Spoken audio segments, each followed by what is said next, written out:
Agradecidos a Dios por permitirnos continuar con nuestro estudio bíblico de la primera epístola de Pablo a los Corintios. Hoy estaremos iniciando el capítulo 8.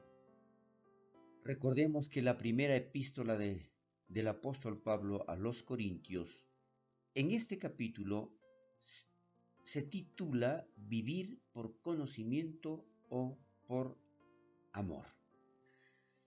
Una pregunta sobre la carne sacrificada a los ídolos. Dentro de esto, los principios iniciales que nosotros estaremos desarrollando en esta parte del estudio bíblico, vemos claramente en los versículos del 1 al 3 estos principios del amor y del conocimiento. Dicho esto, vamos de lleno a ver lo que dice la bendita palabra de Dios. Ahora bien, en cuanto a lo ofrecido a los ídolos, a esos sacrificios que realizaban, habiendo tratado sus preguntas acerca del matrimonio y la soltería que anteriormente nosotros habíamos ya desarrollado, Pablo ahora aborda en esta primera carta a los Corintios en los capítulos del 8 al 10, y que estaremos viendo exactamente que la siguiente de sus preguntas acerca de comer carne que había sido sacrificada a los ídolos. ¿Qué significa esto? Si es lo correcto, si debíamos hacerlo, si ellos, en especial los corintios, tenían que realizar todo esto. Pues en el desarrollo de este estudio bíblico nosotros vamos a analizarlo, vamos a recibir esa dirección. La palabra de Dios dice cosas ofrecidas a los ídolos. ¿Qué sucede con esto? Que el sacrificio que ellos hacían referente a la carne ofrecida en los altares paganos solía dividirse en 3 porciones.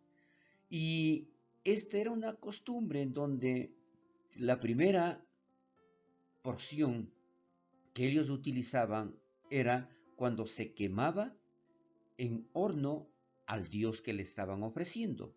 Otra de las porciones se le daba al adorador para que la llevara a casa y comiera.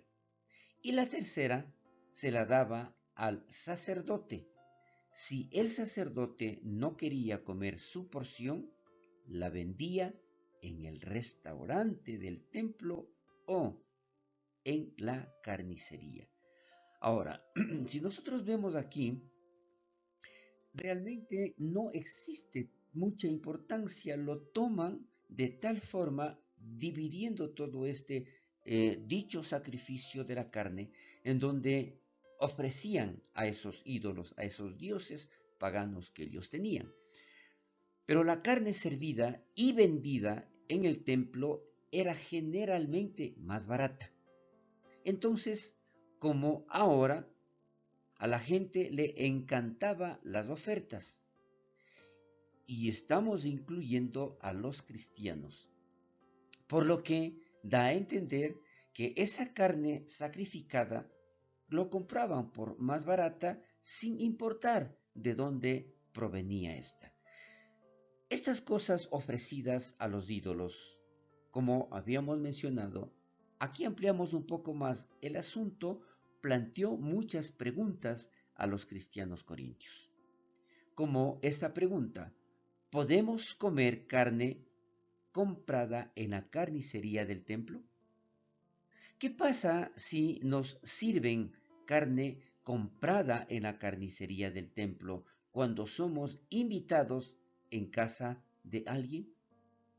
Otra pregunta, ¿puede un cristiano comer en el restaurante de un templo pagano?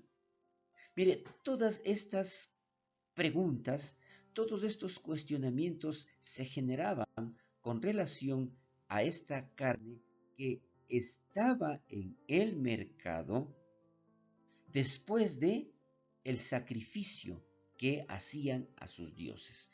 Por lo tanto, aquí dice, sabemos que todos tenemos conocimiento. O sea que de una u otra manera, ellos sabían su procedencia, pero en lugar de hablar de comida, aquí Pablo primero habla de los principios, tanto del conocimiento como de el amor. ¿A qué se refiere con esto? La conducta cristiana se basa en el amor, no en el conocimiento. Y la meta de la vida cristiana no es el conocimiento, recuerde, sino el amor. Aquí entonces vemos que el conocimiento envanece, pero el amor edifica.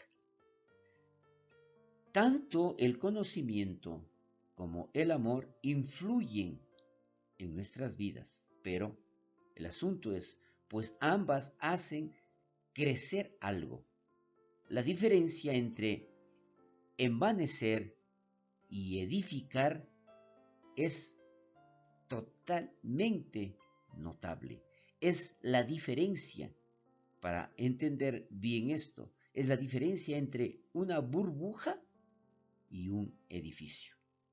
Algunos cristianos crecen, otros simplemente se ensanchan.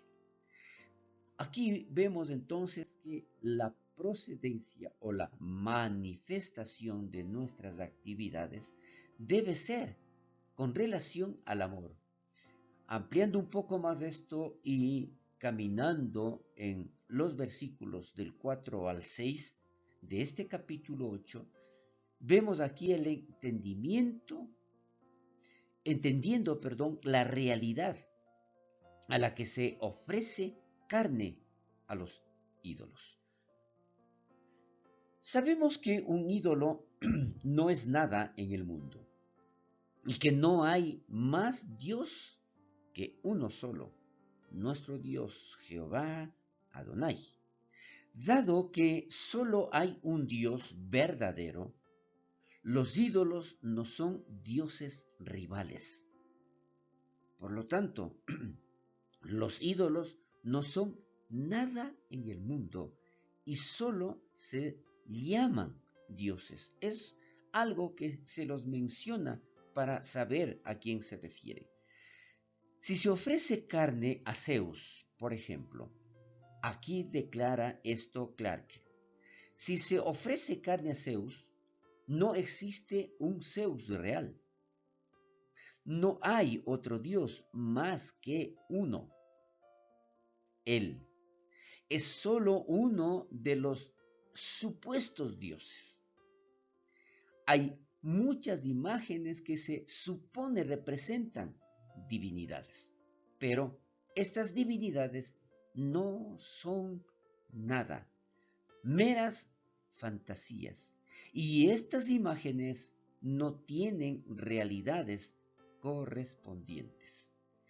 Entonces aquí nosotros estamos mucho más claros de lo que representa o lo que de una u otra manera en ciertas personas representa esta idolatría, estos ídolos, estos dioses, con D minúscula.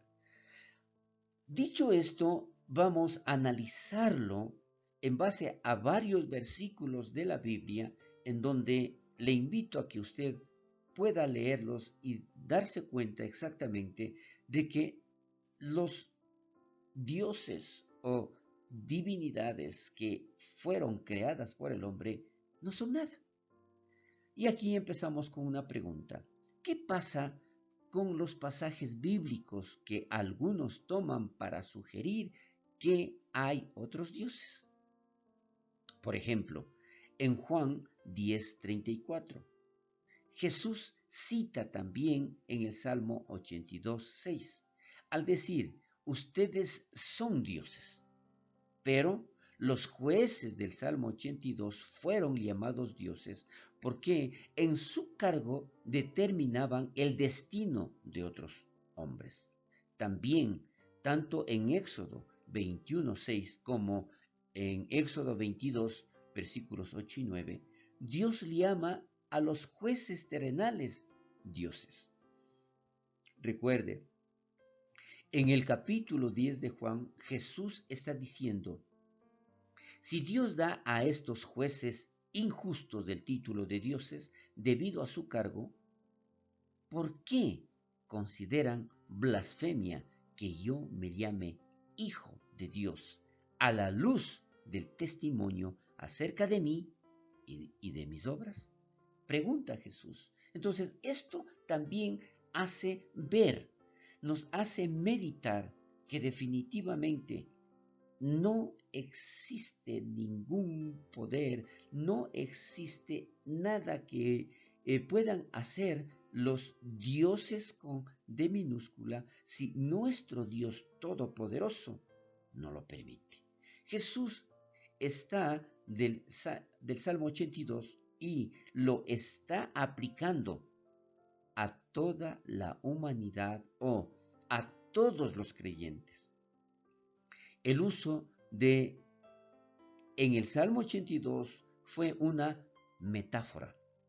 No está tomando el ustedes son dioses. Recuerde, los dioses no son nada. Dicho esto, entonces caminamos un poco más y vemos exactamente de cómo también allá en la segunda carta a los Corintios del capítulo 4, versículo 4, Pablo llama a Satanás el Dios de este siglo. Ciertamente no quiere decir que Satanás sea un Dios verdadero, un Dios rival del Señor Dios, no. Simplemente Satanás puede ser llamado el Dios de este siglo porque mucha gente lo considera un Dios, pero no puede ser nada sin la aprobación de nuestro Dios. Como hay muchos dioses y muchos señores, se refiere a los llamados dioses. De hecho, en el mundo antiguo, recuerde esto, había muchísimos dioses diferentes e incluso dioses conocidos como el Dios desconocido para cubrir cualquier Dios olvidado que uno pudiera haber pasado por alto. Esto lo tenemos en el libro de los Hechos de los Apóstoles, capítulo 17, versículo 23, donde si no hay un Dios con un nombre, lo podemos llamar el Dios no conocido. Hay un solo Dios, y esto tenemos que nosotros siempre aplicar a nuestras vidas.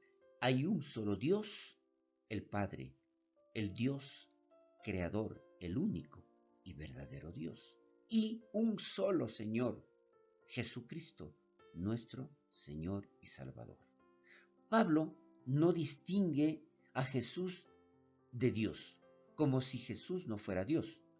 Cuando Pablo llama a Jesús Señor, usa la palabra griega kurios, y esta palabra habría significado algo para quienes leían la Biblia en la época de Pablo, dándole este título al Dios Hijo. Aquí otro comentario de Leon Morris sobre el Señor. Este término podría ser simplemente una forma de tratamiento cortés, como nuestro Señor, pero también podría usarse para referirse a la deidad a la que se venera. Sin embargo, el trasfondo realmente significativo es su uso en la traducción griega del Antiguo Testamento para traducir el nombre divino Yahvé.